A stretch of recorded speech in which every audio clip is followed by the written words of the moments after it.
नमस्कार दोस्तों, मैं डॉक्टर अंशुमान मनस्वी, रिकंस्ट्रक्टिव सर्जन, मुंबई। बहुत दिनों के बाद आपसे फिर मुलाकात हो रही है और ऐसे समय में मुलाकात हो रही है जब लॉकडाउन खत्म हो चुका है और धीरे धीरे इकोनॉमी को पटरी पे लाने की कोशिश की जा रही है। विगत 2 दिनों में कुछ ऐसे वीडियोस हमारे पास आए हैं बड़े शहरों से जिन्होंने हमें निराश किया है।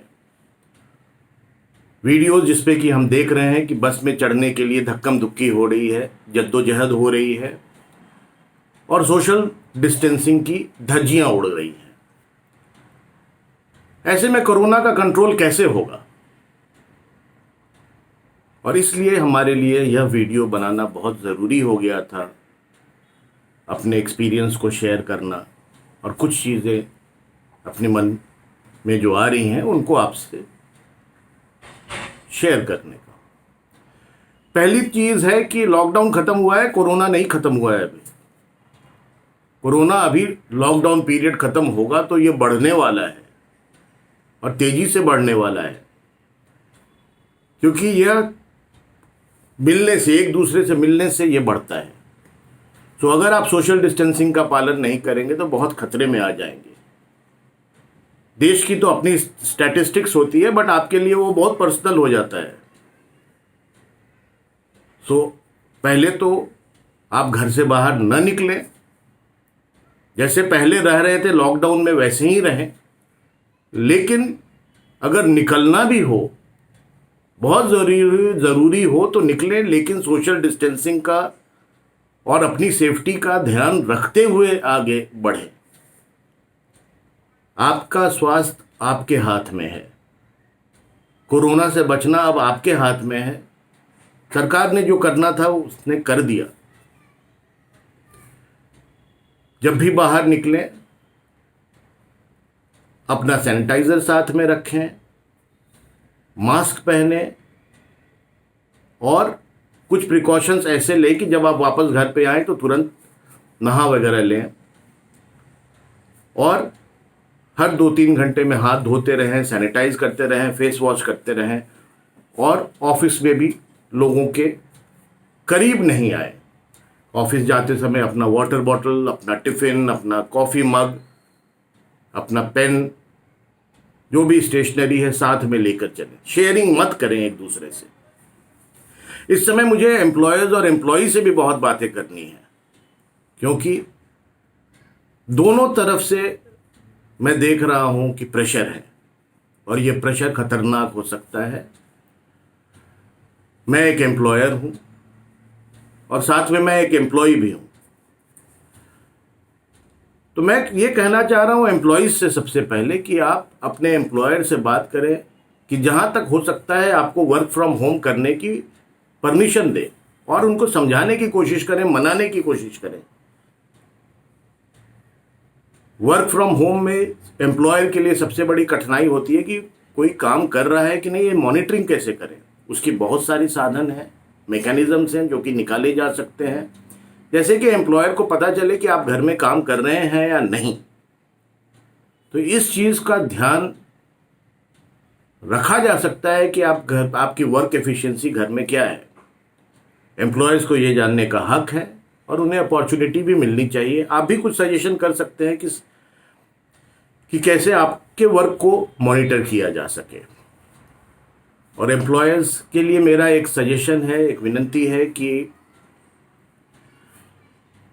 जहाँ तक हो सके एम्प्लॉयज़ की बात मानिए, उनकी समस्याओं को समझिए और कोशिश कीजिए कि वर्क फ्रॉम होम हो सके।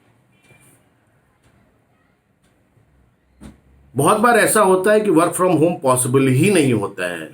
जैसे हमारे फील्ड में वर्क फ्रॉम होम नहीं पॉसिबल हो सकता है, हमें पेशेंट्स को देखने हैं, हमारी नर्सेज हैं, स्टाफ है, वार्ड बॉयज़ हैं। तो वैसी परिस्थिति में अगर आपको आना ही है ऑफिस में तो अपने सुरक्षा का पूरी तरह से पालन कीजिए और जो प्रिकॉशंस हैं इंक्लूडिंग फेस शील्ड, आजकल वो भी आ गया है, face shield, including face shield करके अपने आप को प्रोटेक्ट करें। टिफ़िन शेयर नहीं करें, एक दूसरे से अलग अलग रहें। और ये बहुत ज़्यादा दिनों की बात नहीं है, 3-4 महीनों की बात है, सब क्योर हो जाएगा, सब ठीक हो जाएगा, दवाइयाँ भी आ जाएंगी हमारे बीच, वैक्सीन भी आ जाएंगे। कोरोना जो है वो ऐसी बीमारी है जो आपके अंदर दहशत फैला देती है। शायद होने को कुछ नहीं हो, बहुत कम परसेंटेज ऑफ लोगों में प्रॉब्लम होता है, लेकिन जो फियर फैक्टर है, जो डर है, वो काफ़ी ज़्यादा होता है और हम उससे गुजर चुके हैं। ट्रस्ट में वो समय आसान नहीं होता है कि जब आप वेट कर रहे हो कि आपकी रिपोर्ट का क्या स्टेटस है, पॉजिटिव है नहीं है, घर में अकेले कमरे में बंद है, खाना भी बाहर से आ रहा है, ना आप मिल सकते हैं, ना अपने बच्चों से मिल सकते हैं, ना अपने माँ बाप को देख सकते हैं, और डर तो अलग से होता ही है कि आदमी का साइकोलॉजिकल अपसेट होना लाजमी है। तो समस्या को बुलाना क्यों है? कोरोना के साथ जीना है, लड़ना है, सब ठीक है, लेकिन कोरोना को न्योता क्यों देना है भाई? तो प्लीज इस बात को समझिए कि आपकी सुरक्षा आपके हाथ में है। हाँ, ये बात जरूरी है कि अगर जाना है तो जाना है, लेकिन संभल के भाई। भारत में अभी लगभग 2.5% डेथ रेट है, लेकिन वो एक स्टैटिस्टिक्स है। जैसा कि पहले मैंने बोला कि अगर आपके अंदर होता है, आपके परिवार में ऐसी कोई घटना होती है, तो आपके लिए दुखद घटना होती है, खासकर जब वो मृत्यु असमय होती है। दूसरी ये परिस्थिति आ जाती है कि मान लो 10% लोग सीरियस होते हैं, लेकिन वो 10% अगर एक साथ ही सीरियस हो जाते हैं तो आपके पास सिस्टम कहाँ है? बेड नहीं होंगे, डॉक्टर नहीं होंगे, हेल्थ केयर वर्कर्स नहीं होंगे, फिर दवाइयाँ नहीं होंगी, कैसे ठीक होंगे आप? सो सिस्टम को भी ओवरवेल्म नहीं कीजिए, रबर को इतना न खींचिए कि वो टूट जाए। बहुत जगह पे टूट चुका है, टूटने की कगार पे है। कोई भी सिस्टम इस बात के लिए प्रिपेयर नहीं हो था कि ऐसा हो सकता है, और शायद इसमें हमारी अदूरदर्शिता भी हो, लेकिन वो सब हम लोग बाद में डिस्कस कर सकते हैं। लेकिन इम्पॉर्टेंट ये है कि आप अपनी सेफ्टी पहले देखिए और सेफ रहिए, क्योंकि अभी सिस्टम ओवरवेल्म्ड हो चुका है, बहुत दूर तक सैचुरेट हो चुका है। बेड की कमी है, डॉक्टर्स की कमी है, हेल्थ प्रोफेशनल्स की कमी है। अगर आप सीरियस भी होंगे तो कैसे सिस्टम आपको हेल्प करेगा? तो अगले 3-4 महीने बहुत ही एहतियात रखिए। जैसे कि आप लॉकडाउन में जी रहे थे वैसे ही जिए, और इसमें जरा भी कोताही न करते हुए आगे बढ़े। 3-4 महीने में बहुत कुछ सुलझ जाएगा और जिंदगी नए सिरे से बहुत लोग स्टार्ट भी कर सकते हैं। जान है तो जहान है।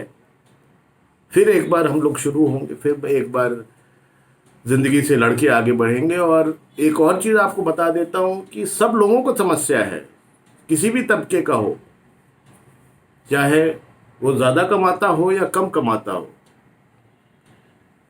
बोलते हैं ना कि grass is greener on the other side, grass is not greener anywhere. सब लोग एक ही नाव में है, सबको साथ चलना है, सबको साथ इससे उबरना है, और 3-4 महीने के बाद सब लोग इससे निकल जाएंगे, ऐसी मुझे आशा है। तो कृपया करके घर में रहें, सेफ रहें, और जो भी नियम है उसका पालन करें। कोरोना को न्योता न दें। नमस्कार, थैंक यू।